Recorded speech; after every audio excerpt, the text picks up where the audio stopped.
these are things my kids and my husband wanted to know about me. So this might get me into trouble, but we're gonna see how it goes. We'll see what they said.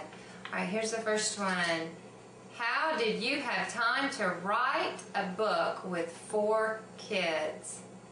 Okay, well, one of my kids asked me that because they already know the answer to this. They know what I always tell people when they ask me that. My kids were so good that I was able to have time to write a book. They never gave me hardly any trouble.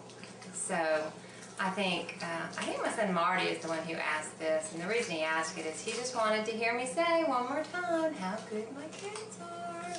It's true, they really were good. I wouldn't have been able to write a book if my kids hadn't been as good as they were.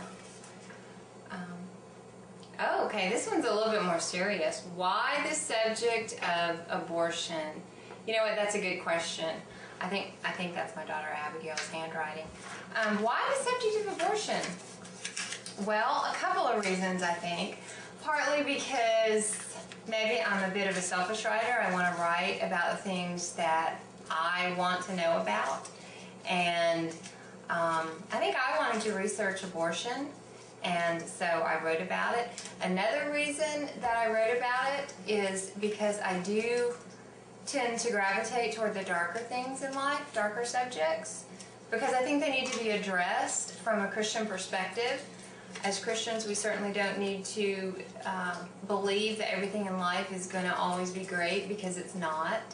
The rain falls on the righteous and the wicked alike. So I find it fascinating to see how Christians deal with really difficult things. People that encourage me the most are people that go through tough times and they stand firm in their faith and they stand firm on the word of truth. There is nothing more encouraging than to see someone do that. And so for that reason, I tend to be pulled toward the darker subjects, because I'm interested in how you go through that and keep your faith not only intact, but even stronger than it was before. So I think that's probably one of the reasons. Okay, here's another question. Have you ever had to deal with spending too much time inside your character's world and zoning out of real life? Okay, I think this is my daughter Hannah. She wrote this. I recognize her handwriting. That is a good question, because I tell you what, spending time inside a character's life sometimes is a whole lot easier than real life. Maybe I shouldn't admit that, but it is. And my husband and I, we used to always joke when I was writing a book how wonderful it is to write a book, because you can be the puppet master. You can control everything that happens. And if you don't want this to happen, it doesn't happen. And if you don't want that character to say that, they don't say it, because you're the puppet master.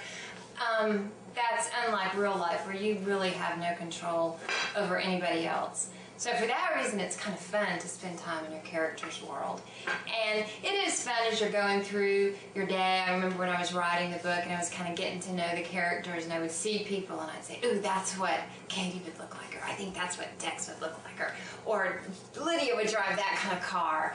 So that was a lot of fun. So yeah, I mean, I had fun with it, but did I ever spend, I think, too much time? I don't think I ever did. But I do catch myself, even to this day, I'll see someone and they'll remind me of one of the characters in my book. But I think that's just fun. I don't think it's unhealthy. All right, one more question. Okay, this is from my husband. Of all the things he asked me, what is my favorite leisure activity? Let's see, I guess a good author should say reading. I love to read, which I do. I do love to read. I love to read good books. It has to be a really good book, or else I get kind of mad. I like good movies. I'm a movie buff. I am a movie buff. Camping. I like camping and RVing with my kids. Nothing I like better than getting in the RV and going. Don't really, well, I wouldn't say don't care where. I guess there would be some places I wouldn't want to go, but just about anywhere I would go in my RV with my family. That's my favorite. We're done. Thanks for listening. Actually true? Could there be a God in heaven who gives life to me and you? Gives life to me and you.